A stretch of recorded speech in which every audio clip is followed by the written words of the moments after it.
Hi guys, I hope I'm audible to all of you and I hope I'm loud and clear. So welcome back everyone to the Read Harrison with Dr. Santosh series.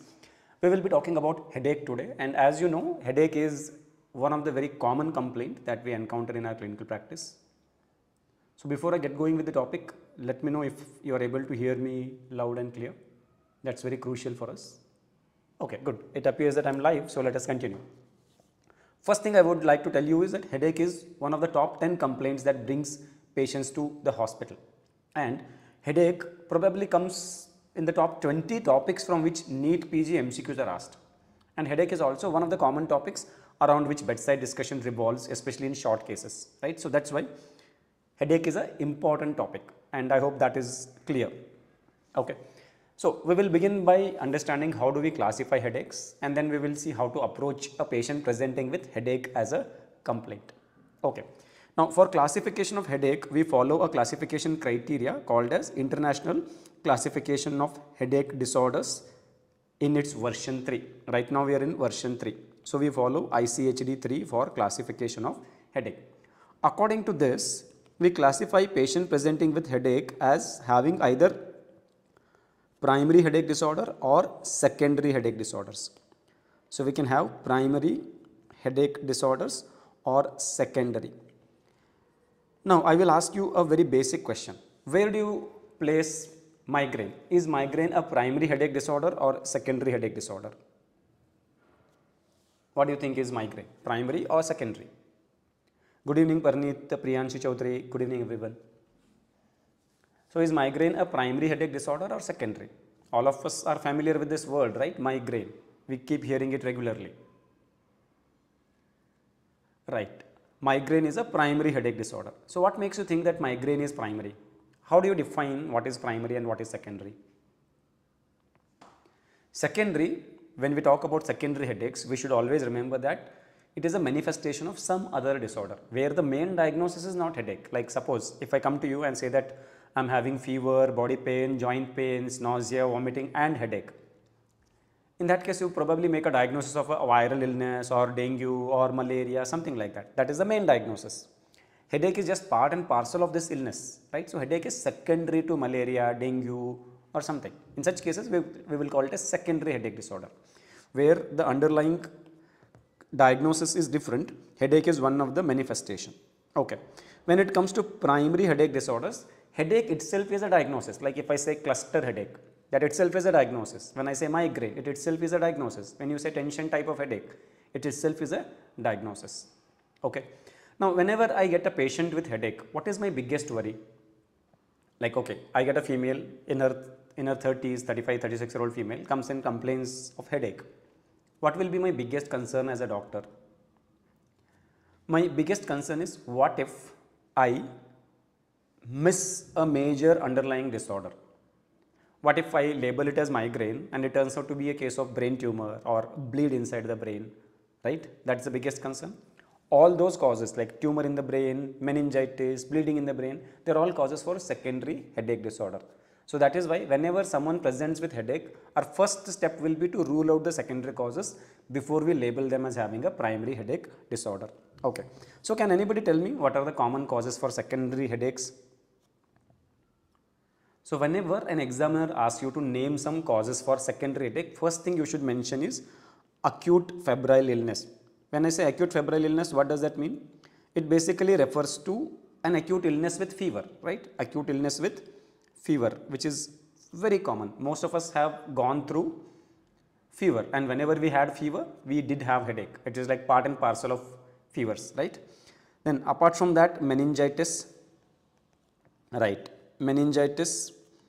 Then yes, brain tumors, let me put it in a different terminology. I will call them as ICSOL.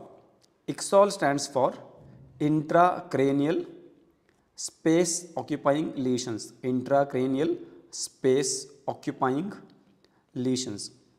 Now from our anatomy knowledge, we know that cranium is a rigid structure, right? Formed of bone. So inside the cranium, there is a fixed quantity of volume available, and that is sufficient for us to accommodate our brain, blood vessels, CSF and all that. But if I add anything else there, there is no space, right? If I put a tumor there, there is no space for it. If I increase the CSF volume, there is no space for it. If I make the brain cells edematous, cerebral edema, there is no space for it. So anything that eats up space inside the brain, there is no space, it increases the intracranial tension and that can lead to headache. So under this, we definitely have the tumors of the brain, right? There can be bleeding inside the brain. Acute is, as you know, a short or a short term onset, and when you say febrile, it refers to fever. So anything that causes acute fever is acute febrile illness. What is the most common cause? Generally infections, right?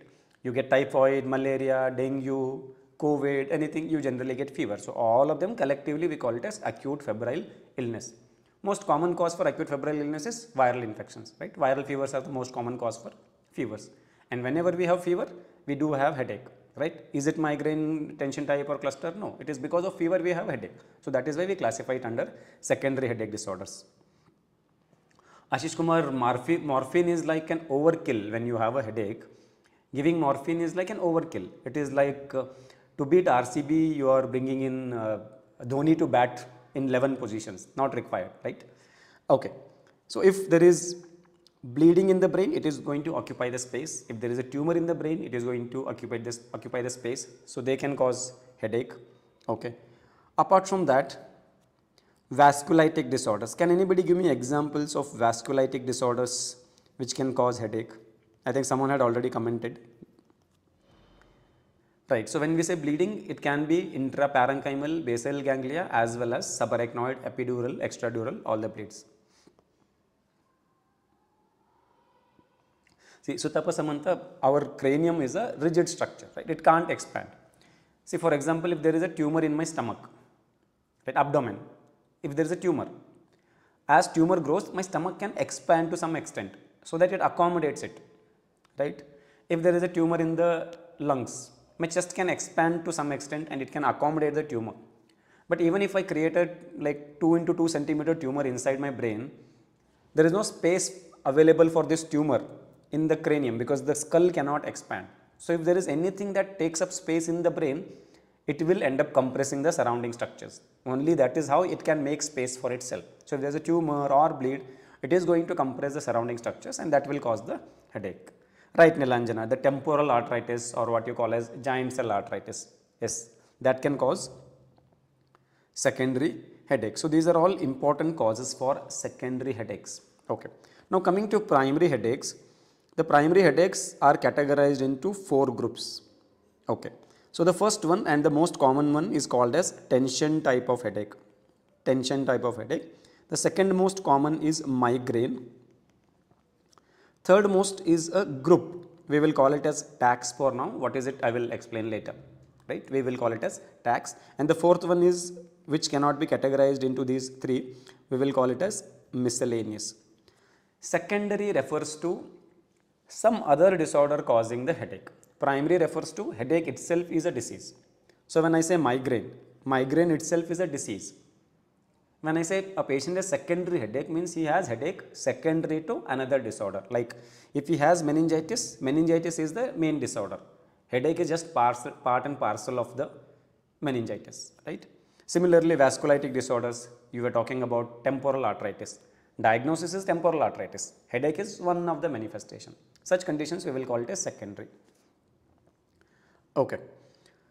So now in terms of primary headache disorders, we have tension type, migraine and tax or trigeminal autonomic cephalgias. What we need to learn today is how to differentiate between these 3 and how to reach to the diagnosis of these 3 by ruling out the secondary causes of headache, right? So I will tell you how we approach a patient presenting with episodic headache. First step whenever we have a patient with headache is to rule out secondary headaches, because that is my biggest worry.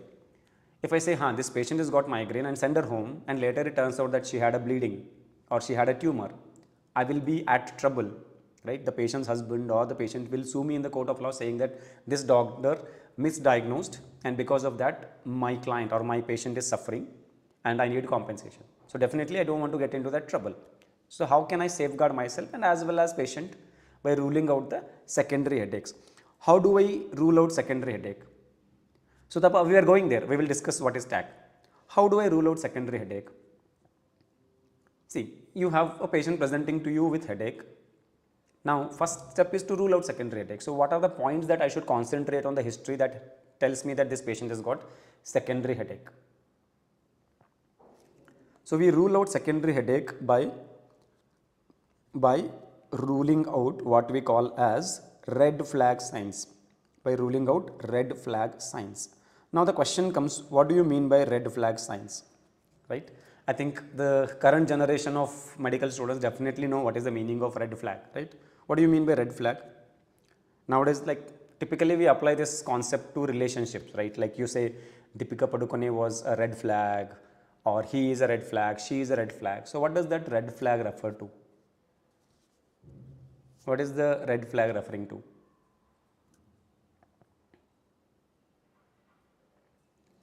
Okay. So, red flag refers to what it appears that need not be true, right? You are being shown a false face.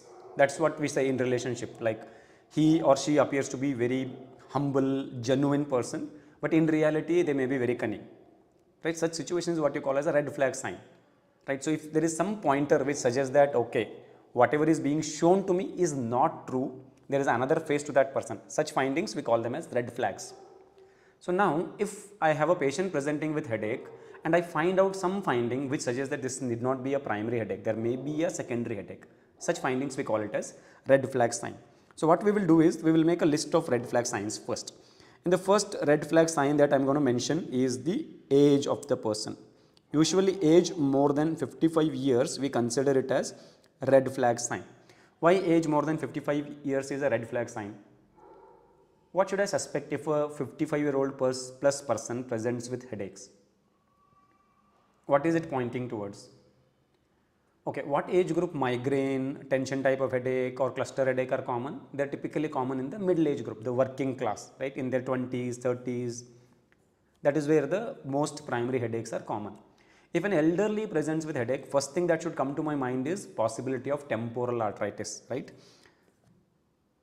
Yes, hypertension is also a possibility, but more importantly, the more concerning disease would be temporal arthritis, because temporal arthritis is a disease of elderly, which is a vasculitic disorder.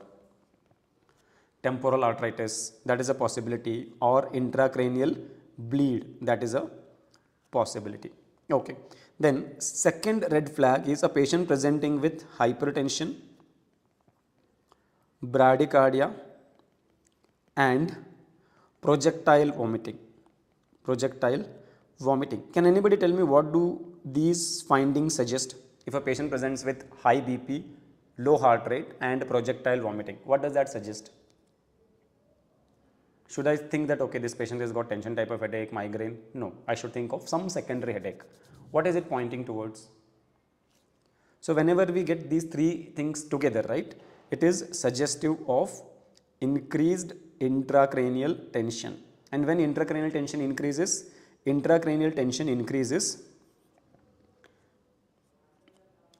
if there is a intracranial space occupying lesion, or if there is cerebral edema. If there is cerebral edema. So, there can be a tumor or bleed in the brain, or the brain cells may be swollen. That is why intracranial tension is increased, right? When you have bradycardia, hypertension and projectile vomiting. Now, I have a question. What do I mean by projectile vomiting? Because whenever you talk about vomiting in the case presentation, examiners tend to ask you, what is the difference between projectile vomiting and non-projectile vomiting? So, is there anybody who can help me differentiate between projectile and non-projectile vomiting? What is the difference between projectile and non-projectile vomiting?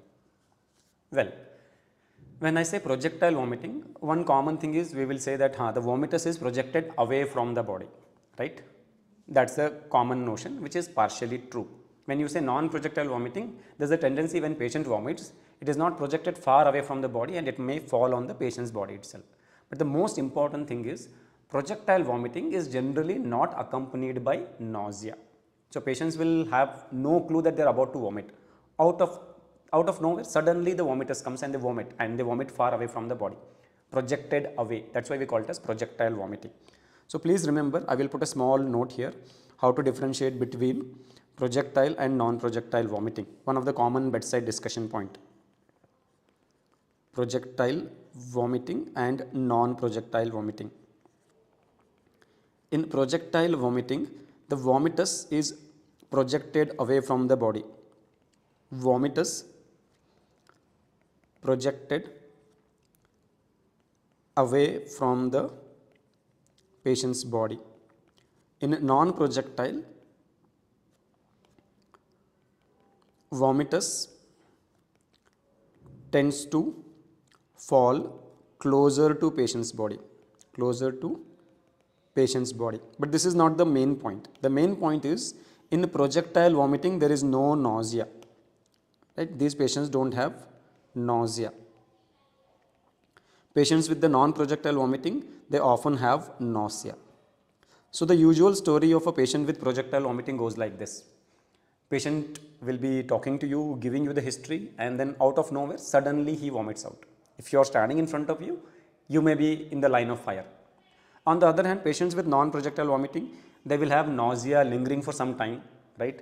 It will be bothering them. Many times patients themselves go to the sink, try to induce, because nausea is bothering them, right? They put their fingers, try to induce, and patient knows that, okay, the vomitus is likely to fall on the body. So in the sink, they have to lean and then vomit.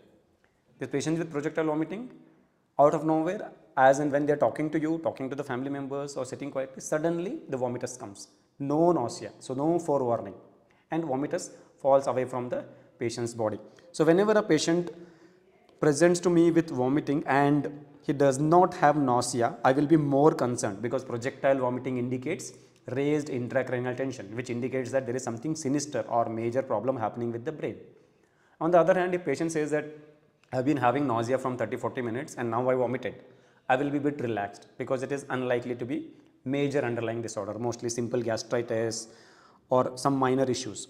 But whenever patient has projectile vomiting, I would be concerned, right? Projectile vomiting indicates raised intracranial tension, as I've already mentioned here. Okay, so that's why it's a red flag sign. Now I have a third red flag sign. What is the third red flag sign? Presence of focal neurodeficits. Now what do I mean by focal neurodeficits? Our brain does a lot of functions, right? Brain helps us to feel the senses, brain helps us to think, brain helps us to do physical movements. If any of this is dysfunctional, brain helps me to speak, see, hear. If any of the brain's coordinated function is disordered or affected, we will call it as focal neurodeficit. So if that is present, for example, I lose vision in one of my eye along with headache. This can't be simple tension type of headache, migraine or cluster headache. There must be something seriously wrong with my brain. Only then I would have lost my vision. If I develop one-sided weakness, hemiplegia, along with headache, maybe I have something seriously wrong with my brain, right? So whenever we have focal neurological deficits, we should think of the possibility of a secondary cause of headache, and that is why it becomes a red flag sign. Okay. Similarly, presence of fever is a red flag sign. Why fever is a red flag sign? Because if fever is present, infection is responsible for the headache. It is not tension type, migraine or cluster. It may be simple viral infection or it may be more complex meningitis. But when fever is there, infection is the most likely underlying cause. So we call these as the red flag sign, right? So always look at the age of the person, look at the presence of hypertension, bradycardia, projectile vomiting, or any neurological dysfunction or fever. If they are present, think of the secondary headaches as your diagnosis. If these are absent, only then you start thinking about the possibility of a primary headache disorder. Okay. Now, once I have ruled out these secondary possibilities, I forgot to mention one important point, which is a very, very crucial MCQ point indeed. That is, if patient says that this is the worst headache ever that the patient is experiencing, or he says that this is his life's worst headache, what does that indicate? This is one of the common points that often mentioned in the exams. The patient is complaining, saying that he had been having episodic headache, but this is the worst headache that he is experiencing. What does that point towards? If patient says that it is a worst headache ever that he is experiencing, it is suggestive of what you call as thunderclap headache,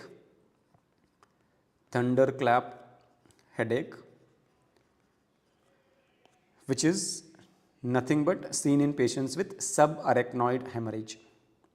See, all of us have experienced headaches because we did not sleep properly, we had alcoholic hangover, or we skipped smoking, or we took too much of caffeine and that has disturbed various conditions. We would have experienced headache, maybe hot sun exposure. Now, if suddenly I come to you and say that, sir, I've been having headaches once in a while, but today the headache that I'm experiencing is worst ever, right? That should prompt you to think of the possibility of subarachnoid hemorrhage as your differential diagnosis, right? So these are the things that I have to rule out. So whenever I have a patient presenting with episodes of headache happening, step number 1 is to rule out the secondary headaches. How do I rule out? By ruling out the red flag signs. What are the red flag signs? So Tapasamanta, exposure to sunlight, right? When you are exposed to bright sunlight, to reduce the amount of light entering into your eyes, what I have to do? I have to constrict my pupils. So when I chronically constrict my pupils, right, my extraocular muscles and pupillary muscles are overworking. And whenever we contract muscles more than required, we tend to experience pain. So similarly, we can experience headaches. Thunderclap headache refers to sudden onset, extremely severe headache, the kind of headache that you could never experience in any other condition. It is like, thunder, right? So like when thunder strikes, you would have probably never seen such level of lighting or such level of sound.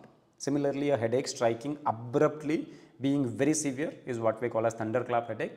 It is typically seen in patients who suddenly develop a subarachnoid hemorrhage. Okay. So step number 1, when we have a patient with episodic headache, rule out the secondary causes by ruling out red flag signs. We have made a list of red flag signs. Age is a red flag sign. Hypertension, bradycardia, projectile vomiting is a red flag sign. Focal neurodeficits is a red flag sign. Fever is a red flag sign. And the patient is saying that this is the worst headache of his lifetime, that's also a red flag sign. Once I have ruled them out, next thing is, now how will I make a diagnosis of primary headache disorders? How will I get to know whether I am having a tension type, migraine, or any of the TACs? For that, what is important for me from the history? What are the important points in history and examination of a patient with episodic headache? Whenever you deal with a patient with headache, first thing you need to know after ruling out the secondary headache is laterality. What do I mean by laterality? It means I have to understand whether patient is having unilateral headache or bilateral headache. This will help me to rule out some possibilities or rule in some possibilities. Second thing I need to know, just to give you an example, like laterality. Tension type of headache is bilateral. On the other hand, migraine is unilateral. So if patient says that only one-sided headache, tension type is already ruled out. If patient says it is bilateral, migraine is already ruled out. So that is the first information I need. The second information I need is the duration of headache episodes if not treated. Headache episodes if not treated. Means by giving treatment, obviously I can cut short the duration. If I get a patient with migraine, I can give some strong NSAIDs or some strong triptans and it can be like made nil within 20-30 minutes. But if I don't give any medications, how long the patient's headache episodes are going to last? This is a very, very important point. The most important point according to me. Okay. Third thing, associated symptoms. Most of the primary headache disorders are accompanied by some associated additional symptoms. We should inquire about that. When I have the information of these three things, my diagnosis becomes very simple and straightforward. All I need to know is whether it is unilateral, bilateral. Then if I don't give any medications, how long the episodes are usually lasting, which patient will be able to tell from his experience. Like, say, if I don't take medication, it lasts for 3 days, 2 days, 1 day, half an hour, 1 hour, whatever is his experience. And then we will ask some leading questions to understand what additional symptoms are accompanying the headache. Laterality refers to whether headache is lateralized to one side of the head, right? Means only left or only right, or whether it is affecting both the sides. Both the sides is bilateral. So whether it is unilateral or bilateral. Okay. So when I have accumulated the information of these three things from the patient's history, now let us see how it can help us to go to the diagnosis. First, let me talk to you about migraine. Okay. Migraine, headache is usually unilateral. The headaches in patients with migraine is unilateral, okay, and it is usually moderate to severe. A mild headache can't be migraine. It is usually moderate to severe whenever episodes happen. And third thing, untreated migraine episodes. Untreated migraine episodes last for a period of lasts for 4 to 72 hours. According to me, this is the most important point I want you to remember about headaches. The duration of untreated episodes. If a patient comes to you and says that, sir, I experience episodes of headache from last several months, and every time it comes, it stays for around 1.5 hours, it can't be migraine. Migraine is ruled out then and there itself. And if the patient says that, sir, once the headache comes, it stays for weeks, like 5 days, 6 days, 7 days, that can't be migraine. Migraine, once it comes, if I don't give any medication, it will last anywhere between 4 to 72 hours. And what are the associated symptoms I can expect in a patient with migraine? There are some characteristic associated symptoms. Migraine episodes are often accompanied by, number 1, nausea and or vomiting. And number 2, there can be photophobia. What is photophobia? Intolerance to bright lights, or phonophobia. Phonophobia. Okay, so तब associated symptoms का मतलब है headache के साथ कुछ और additional symptoms भी साथ में ही आ रहे हैं. तो if they are associated with headache, we will call them as associated symptoms. ये headache के साथ साथ nausea vomiting भी हो रहा है, then it is an associated symptom. Similarly, अगर photophobia का मतलब I don't tolerate the bright lights. Phonophobia, phono refers to sound. So if I don't tolerate the loud noises, typically migraine के time पे क्या होता है, patient can't see bright lights, it worsens their headache. Similarly, they can't tolerate a loud, noisy environment because it worsens their headache. This is what we call as photophobia or phonophobia. Okay. Now the point is very, very important here. Migraine के साथ usually we will have nausea and vomiting, right? And that is why whenever a patient complains of headache and nausea and vomiting, you need to make sure that it is projectile or non-projectile, because migraine में obviously this vomiting will be non-projectile. If I get a patient with headache and projectile vomiting, it's a major diagnosis. There may be a bleed, tumor, meningitis or cerebral edema. But if I get a patient with headache and non-projectile vomiting है, तो ये simple migraine हो सकता है या कुछ और simple disorder हो सकता है, right? That's why always nausea vomiting की history we should emphasize. Okay. Then migraine may be accompanied by aura in some patients. Now my question is, what is aura? What is aura? ये aura क्या होता है? I know जब offline classes में when I ask this question, right, what is aura? Most of the students will show like this. There is some bright light around an individual. वो aura अलग है. This aura refers to abnormal sensory perceptions. Abnormal sensory perceptions experienced by patient before the onset of headache. Experienced by patients before the onset of headache.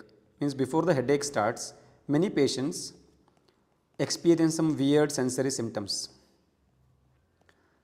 For example, there are a lot of patients of migraine who can experience like, okay, my headache is about to start. Few minutes to like up to 1 hour before the onset of headache, they start seeing flashing lights in their visual field, or some zigzag lines, or some weird structures floating in their visual field. Some people can hear hissing noise. Some people can start smelling abnormal smell. All these collectively we call it as aura, right?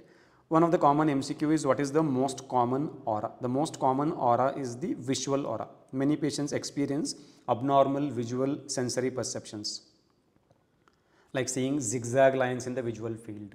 Floaters. What is floater? Sometimes what happens is, if we close eyes and suddenly open, you will see some worm-like structure floating in the visual field. Semi-transparent, hyaline, worm-like structure floating in the visual field, which after some time or few seconds disappears. That is what we call as floater. Okay, these patients can see plenty of those floaters in the visual field before the headache starts. So we'll call them as aura. It need not always be present. That's why I said in some patients. In some patients, and patients with migraine plus aura, we call them as classical migraine. Patients without aura, we will call them as non-classical migraine. Okay, so now let me summarize again. What is migraine? Migraine is a primary headache disorder where patient experiences episodes of headache where headaches affect only one side of the head. It is usually moderate to severe, and once it comes, if they don't take any medication, it lasts for 4 to 72 hours. 4 to 72 hours. It is often accompanied by nausea and non-projectile vomiting, intolerance to light and intolerance to sound, and it may be accompanied by what we call as aura. Aura refers to abnormal sensations which patients experience before the headache comes. Just like how we experience nausea before vomiting comes, these patients can also experience abnormal sensations before the headache comes. Those abnormal sensations may be affecting any of your sensory system like taste, smell, vision, hearing. Most commonly visual system is the one which gets affected, where patients start seeing some zigzag lines floating in their visual field, or some floaters appearing, or sometimes flashing of the lights in their visual field. That tells the patient that okay, the headache is about to start. This to some patients help them to predict that okay, I am going to experience an episode of headache now. Once I start seeing all these flashy lights in my visual field, I know that okay, after some time headache is going to hit me hard. So these symptoms we call it as aura, and most common aura affects the visual system. Okay. So if these are there, it is a case of migraine. The second primary headache disorder that we discussed was tension type, right? Now what we will do is we will understand how tension type of headache is different from migraine. Tension type. Tension type of headache is usually bilateral. So when it comes, it affects both the sides of the head. Bilateral. It affects both the sides of the head. Okay. And this is usually mild to moderate. It is not going to be very severe. A very severe headache is unlikely to be tension type of headache. It will be mild to moderate. So in every aspect it is different from migraine. Migraine, moderate to severe, right? Unilateral. Here it is bilateral and mild to moderate, right? Then third thing, untreated episodes can last for days. Can last for days. So when we were talking about migraine, I said if I don't give treatment, if patient doesn't take any painkillers or medications, it may last for 4 to 72 hours. If the patient says that if I don't take medications, it is lasting for 4 days, 5 days, 6 days, it is unlikely to be migraine. It has to be tension type, right? A bilateral headache lasting for several days is most likely to be tension type of headache. Okay. Then there is one more important thing. Generally when we take history of headache, right, we have to pay attention to how patient describes the headache. The patients of migraine usually describe it as pulsatile headache. Pulsatile or throbbing headache.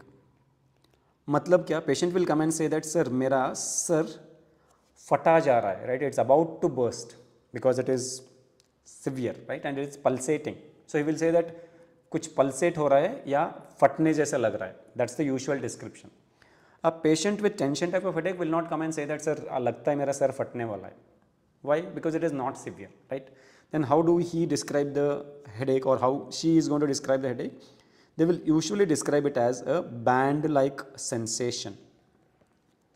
The patient will describe it as a band-like sensation or a vice-like grip.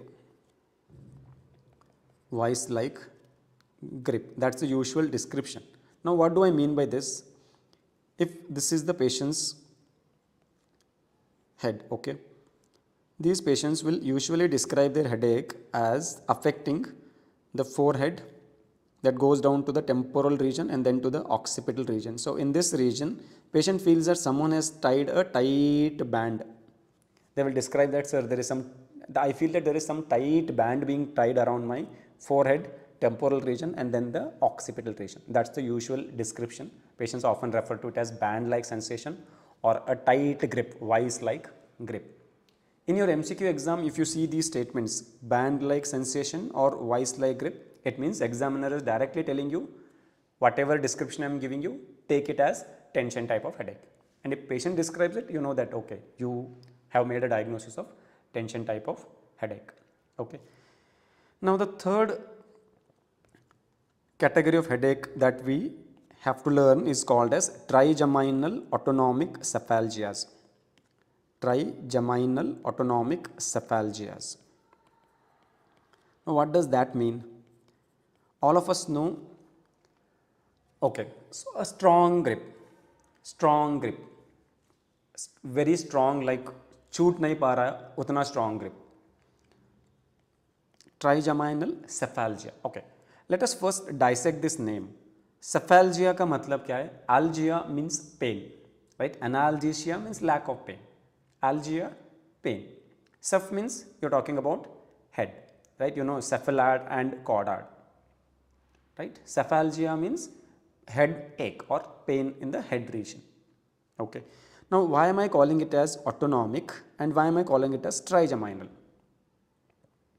Why are we calling it as autonomic or why are we calling it as trigeminal?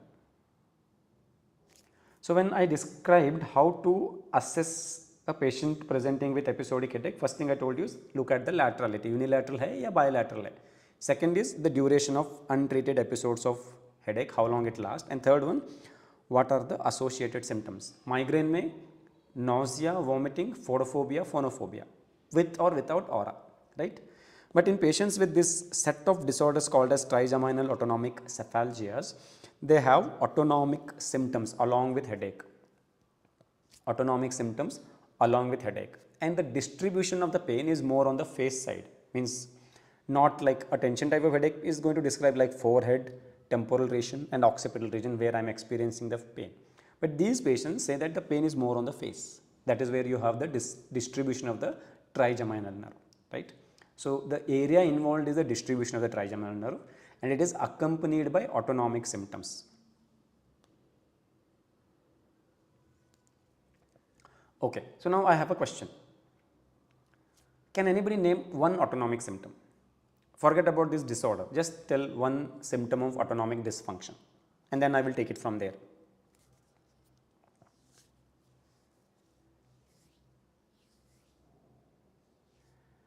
One autonomic symptom.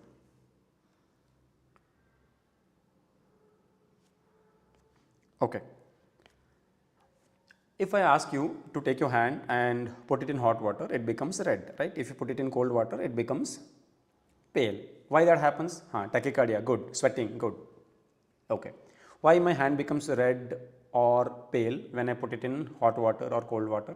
As you say, vasoconstriction, vasodilatation. Vasodilatation causes redness, vasoconstriction causes pallor, right? Can I voluntarily control it? Like I want to put my hand in hot water, but I don't want it to become red. Can I do that? No, right? Because it is under the autonomic regulation, right? Sympathetic and parasympathetic are regulating it. So similarly, blood flow to the head and neck region is also under the autonomic nervous system regulation. Similarly, the secretion of gland, just like you mentioned sweating. Similarly, secretion of my tears is under autonomic nervous system regulation, right? So if I have a patient with headache and along with that there is some evidence of autonomic nervous system dysfunction, it is suggestive of trigeminal autonomic cephalgias. Now under this trigeminal autonomic cephalgias, we have three types of headaches. The most common one is cluster headache, second one is paroxysmal hemicrania and sanct or suna. I will tell you how to differentiate between these three, but before that let me list the autonomic symptoms that we should be inquiring whenever a patient presents with headache.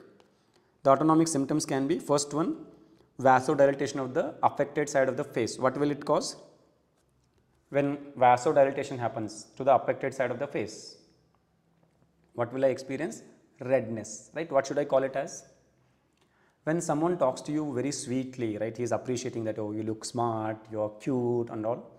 Our face becomes red. It is because of vasodilatation. What we call it as? We call it as blushing, right? Here it is a pathology. So I will call it as flushing. Flushing of face.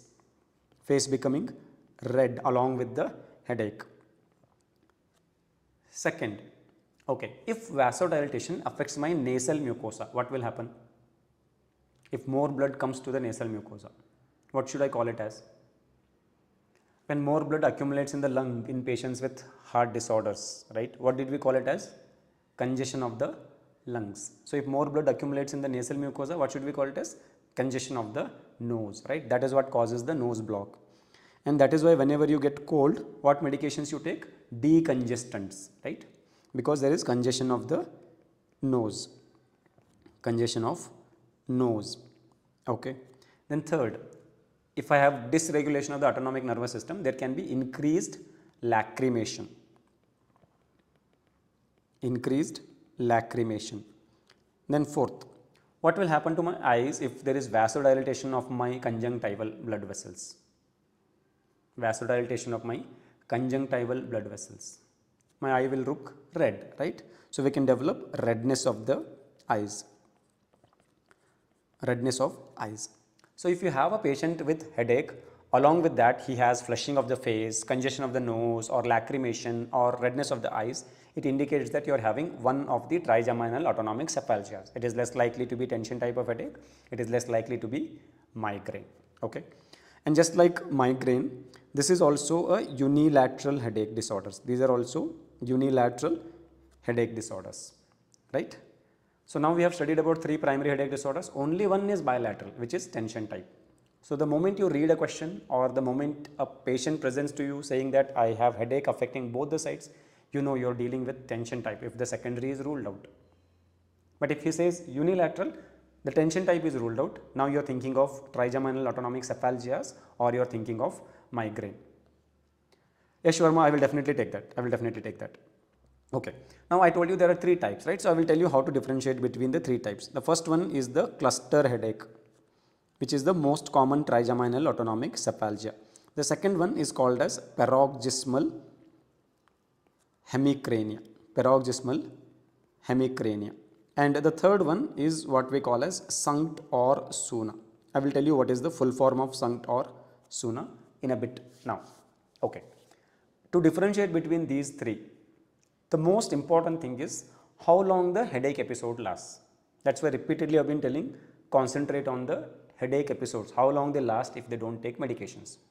Because all these 3 are trigeminal autonomic cephalgias. All the headaches are going to be unilateral. All of them are going to be unilateral. Okay. All of them will be accompanied with autonomic symptoms. Autonomic symptoms will be present in all the 3. Cluster headache will have redness of the eyes, conjunctival tearing, or in other words lacrimation, stuffiness of the nose. Same will apply to paroxysmal hemicrania. Same will apply to Sankt or Suna. Then how will I differentiate between these? Mainly looking at the duration, right? So laterality wise, all are unilateral, right? Associated symptoms wise, all of them have autonomic symptoms.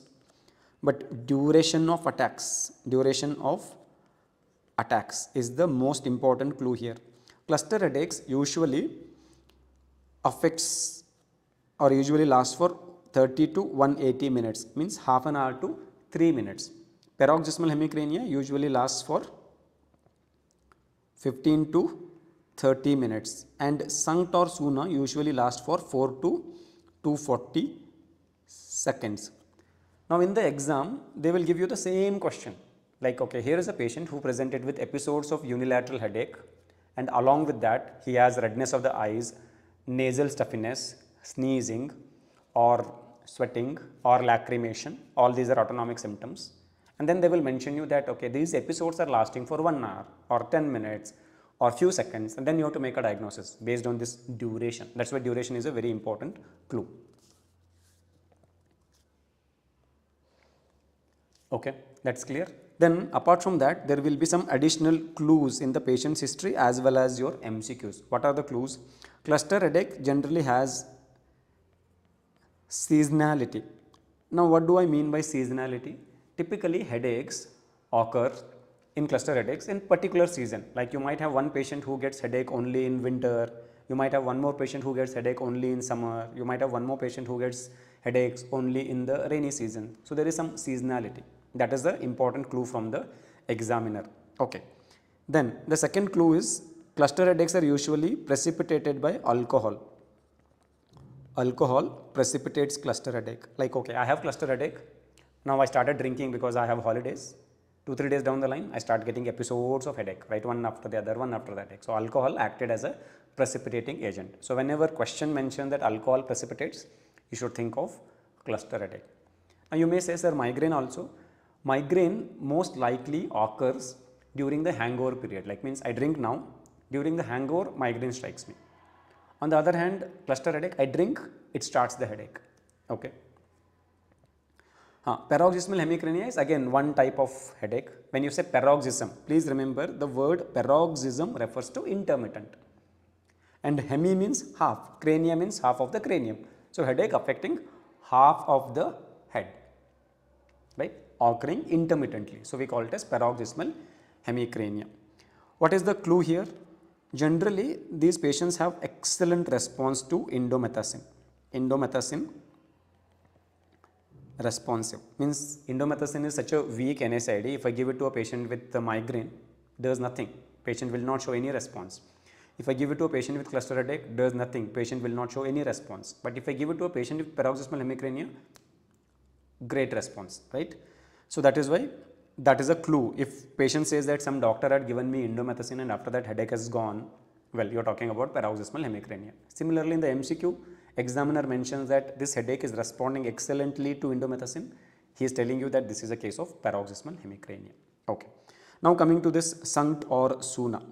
I will first dissect the name, what SUNCT or SUNA stands for. SUNCT stands for short lasting, unilateral, neuralgiform, cephalgia. Cephalgia means, as we know, is headache, right? With conjunctival tearing. What does that mean? Tearing means lacrimation, right? From your conjunctiva, there is lacrimation. Short lasting. See, most of the medical disorders name holds lot of information about the disorder. So here we are saying short lasting, means lasting for very short period. Why are we calling it a short lasting? Because it lasts for few seconds, 4 seconds to 240 seconds. We are not talking about hours, minutes here, just few seconds, right? 10-12 seconds, one side of my head, I experience the pain. That's the typical story of SUNCT, short lasting. Unilateral, because only one side is being affected, unilateral. We are calling it as neuralgiform because when nerves generally get compressed or damaged, we get the same type of headache. Here there is no damage, but we are getting a headache which is similar to the headache what occurs when there is a damage to nerve. That's why we call it as neuralgiform. The word cephalgia refers to headache, and along with this headache, there is increased lacrimation. That's why we have used conjunctival tearing. Okay. Now what SUNA refers to? SUNA is another way of describing this similar entity, which is short lasting, unilateral, neuralgiform cephalgias or headaches. That is what till here it means. But instead of saying that there is lacrimation, I am just using the word autonomic symptoms. Instead of saying that, okay, there is short lasting, unilateral, neuralgiform cephalgias with conjunctival tearing, I am saying there is short lasting, unilateral, neuralgiform cephalgia with autonomic symptoms, which mean the same thing. Clear? Okay. Now what is the potential clue that examiner will give or patient will give? These patients with the cluster headache, generally headache is precipitated by touching the face. Short lasting neuralgiform cephalgias with autonomic symptoms. Autonomic symptoms. Headache is precipitated by touching face. So whenever you touch the face, it might activate the headache. Like I touch, for next 10 seconds the patient will have pain, or maybe up to 4 minutes, 240 seconds patient might have the pain. I touch again, it will again trigger or activate. So whenever there is a question which says that touch to the face is triggering the headache, it could be SUNCT or SUNA, right? Okay. So let me again summarize all the key points and then we will take an MCQ. So whenever we get a patient with headache, first thing I have to do is, and you should know the classification, whether it is primary or secondary. How will I recognize the secondary headache? By looking at the red flag signs. If red flag signs are there, it is most likely a secondary headache disorder, unlikely to be a simple primary headache disorder. What are the important red flag signs? If the patient is elderly, migraine, tension type, these are all disorders of the middle age or young people. Right? People like us suffer from migraine. A 70-year-old, 60-year-old, 80-year-old presenting with headache, it's unlikely to be migraine or tension type. It is most likely something major will be there, and particular concern is temporal arteritis and intracranial bleeds. If a patient is with headache and his BP is high, heart rate is low and he is having projectile vomiting, it indicates that there is some space occupying lesion in the brain. It could be tumor, it could be bleed, or there may be cerebral edema, right? Then if patient has some weakness or loss of speech, loss of vision, loss of hearing along with headache, it indicates that there is something wrong with the brain.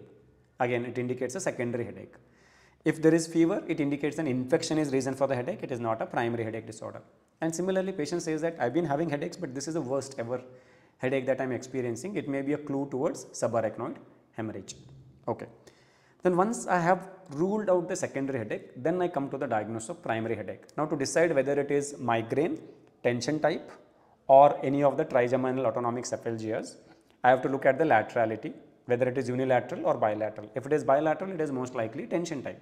If it is unilateral, it can be migraine or the trigeminal autonomic cephalgias. After that, I have to look at the duration of untreated episodes, whether it lasts for few minutes, few hours, or few days. If it is lasting for days, it is tension type of headache. If it is lasting for 4 to 72 hours, it is migraine. And if it is lasting for less than 4 hours, it could be TAC. Among the TAC, if it is lasting for 30 to 180 minutes, it could be, as I mentioned here, it could be cluster headache. And if it is lasting for 15 to 30 minutes, it could be paroxysmal hemicrania. And if it is lasting for 4 to 240 seconds, it could be SUNCT or SUNA, right? Now, along with that, the third thing that we need to know is if there are any additional symptoms which can lead us to the diagnosis. We will call them as associated symptoms. Typically, patients with migraine often have nausea and vomiting, non-projectile type of vomiting accompanying the headache, and they might have photophobia and phonophobia. They may have aura. If aura is present, we will call it as classical migraine. If it is absent, we will call it as non-classical migraine. Patients with the trigeminal autonomic cephalgias have autonomic symptoms as the associated symptoms. Like migraine, it is also unilateral headache, and they have autonomic symptoms along with the headache, right? So there are three types of trigeminal autonomic cephalgias. Cluster headache is the most common type. That is also an MCQ. Cluster headache is the most common type. It could also be paroxysmal hemicrania, that is second most common type. SUNCT and SUNA are least common type. All of them are unilateral. All of them have autonomic symptoms. The decision whether to call it as cluster, paroxysmal or SUNCT or SUNA depends on the duration of untreated attacks. If it is lasting for half an hour to 3 hours, it is cluster headache. Lasting for 15 to 30 minutes, paroxysmal hemicrania. Lasting for just few seconds, SUNCT or SUNA. To make myself more confident about my diagnosis, I will look for the additional clues in the history or in the question. If the history suggests that it is typically occurring in the same season every year, I would think of cluster headache. Similarly, if patient says that whenever I drink, headache comes, I will think of cluster headache. If patient says that if I take indomethacin, headache total chew mantar, then I would think of paroxysmal hemicrania. And if patient says that if I touch the face, headache appears, I will think of SUNCT or SUNA. Okay, cluster means group, right? Because in cluster headache patients, headaches appear in group during one particular season. Like, okay, let me say there is a patient A, he gets headaches during summer. So in summer, one after the other, like today, tomorrow, day after tomorrow, in a group, headaches will appear. But after summer, there is headache-free period till the next summer comes. So it's like group of headaches happening during summer. That's what we call as one cluster. And because it appears in clusters, like grapes का एक गुच्छा, right? गुच्छे के जैसे एक के बाद एक headaches एक particular season में आते जाते हैं, we will call it as cluster headache. Okay, now having understood that, let us see if we can answer this question. If we are able to answer this question, our preparation of headache level 1 is done. Level 2 is a little more about management, acute, chronic, that we will discuss later. So let me give you the options here. The first option is tension type. Tension type. Second option is cluster headache. Third option is migraine. And fourth option is SUNCT. Okay, and I will also have a fifth option, which is secondary headache. So now look at this, right? How do we approach the headache? First thing is I have to rule out the secondary headaches. How do I rule out? By ruling out the red flag signs. So in this question, is there any description of a red flag sign? Is there anything suggestive of a secondary headache? Question is not talking about patient having fever, right? Age of the individual is perfectly fine. It's not elderly. No history of fever. They have not mentioned the blood pressure, heart rate, projectile, vomiting. If they are not mentioned, that means they are not there, right? So secondary headaches के लिए red flag signs नहीं है. Secondary headache is comfortably ruled out in this question. I have to think of primary headache disorders, right? And when I have to think of primary headache disorders, what is my approach? First thing I have to see is whether it is unilateral or bilateral. अगर ये tension type होता तो it will be bilateral. Is it bilateral here? No, right? So I have ruled out tension type of headache. So what am I left with? Migraine and trigeminal autonomic cephalgias, right? इनमें से कैसे differentiate करेंगे? अगर ये migraine होता तो then it would have lasted for 4 to 72 hours and it is often accompanied by photophobia, phonophobia, nausea, vomiting. Here episodes are not lasting for 4 to 72 hours. तो ये migraine नहीं हो सकता है. Neither the question is talking about presence of photophobia or phonophobia, right? Less than 4 hours and question mentioned that patient has red eyes and lacrimation. That means it is talking about autonomic symptoms being present. So this has to be a case of one of the trigeminal autonomic cephalgias. Then trigeminal autonomic cephalgias, we have 3 types, right? What are those? Cluster, Sankt and Suna. तीनों में कैसे differentiate करते हैं? By looking at the duration of untreated attacks. Sankt और Suna है तो it's last for seconds. इसीलिए हमने कहा है short lasting. If it is paroxysmal hemicrania, 15 minutes to 30 minutes. And if it is cluster headache, 30 minutes to 180 minutes. तो यहाँ पे कहाँ पे ये फिट हो सकता है? क्लस्टर में फिट होगा या संक्ट और सूना में फिट होगा या this will fit into paroxysmal hemicrania? Where will this fit into? Right, this will fit into cluster headache, right? So that's why our answer will be cluster headache. So the correct answer is cluster headache.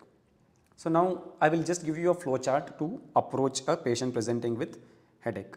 Once you master that, I can assure you that you will definitely get 1 mark in your NEET PG questions, because every year there will be one question on the headaches. This is a standard template. Last 3 or 4 years, every year there is one question on the headaches in MCQs. And as you know, headache will be one of the common complaints that your bedside patients are going to complain of. 30 to 180 minutes, right? 30 to 180 minutes, that's the range. Now which range this fits into? 2 to 2.5 hours? 2 to 2.5 hours. How much the migraine lasts? 4 hours to 72 hours. Here it is 2 to 2.5 hours. Means it is fitting into 30 to 180, right? 180 means 3 hours. 30 minutes means half an hour. So cluster headache can last for half an hour to 3 hours. So if it is lasting for 2 to 2.5 hours, it is fitting into this same range, right? That's why it will be counted as cluster headache. So what is our approach? If there is episodic headache, yes, that is also an important point, Nilanjan. We will not get autonomic symptoms in a patient with migraine. We can have aura, we can have photophobia, phonophobia, nausea, vomiting, not the autonomic symptoms. Okay. Now if I have a patient with episodic headache, first thing I should do is whether there are red flag signs present. Red flag signs present. So if red flag signs are present, if they are present, it indicates that it is a secondary headache. If they are present, it indicates that it is a secondary headache. In that case, that requires further investigations to understand what could be the underlying cause, whether there is a bleed or tumor. I might have to do a CT or MRI. On the other hand, if absent, then my diagnosis becomes I am dealing with a primary headache disorder. I am dealing with a primary headache disorders. And once I have confirmed that, okay, this is a case of primary headache disorder, next thing I have to see is whether it is unilateral or bilateral. Laterality. If it is bilateral, right, I have only one possibility, that is tension type of headache. Only tension is going to be bilateral. If it is unilateral, I have a long list of possibilities. What it can be? It can be migraine, right? and it can be one of the trigeminal autonomic cephalgias. So in that case, what should I look for? Duration of untreated attacks. If the duration of untreated attack is 4 to 72 hours, then it is going to be migraine. And if the duration of untreated attacks is less than 4 hours, then it will be trigeminal autonomic cephalgias. The further distinction of different types of trigeminal autonomic cephalgias, I will look at the exact duration, whether it is few seconds means sanct or sooner, as we know, right? If it is 4 to 240 seconds, then it will be sanct or sooner. And if it is 30 to 180 minutes, it will be cluster headache, means half an hour to 3 hours, it will be cluster headache. And if it is 15 to 30 minutes, I will take it as paroxysmal hemicrania.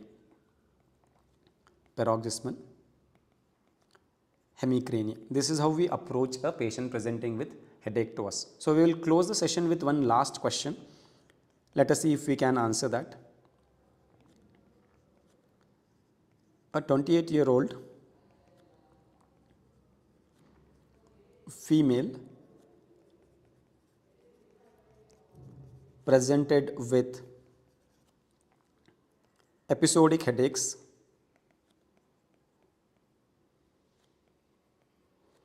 since 6 months.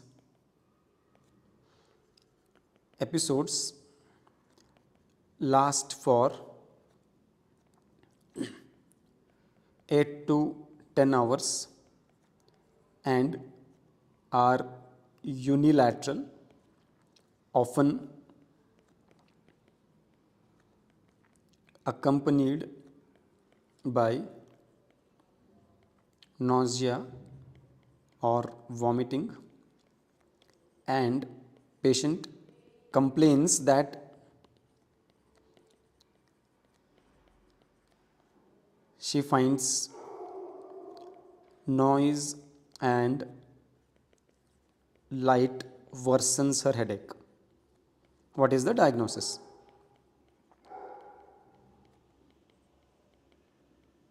So what is the diagnosis in this case?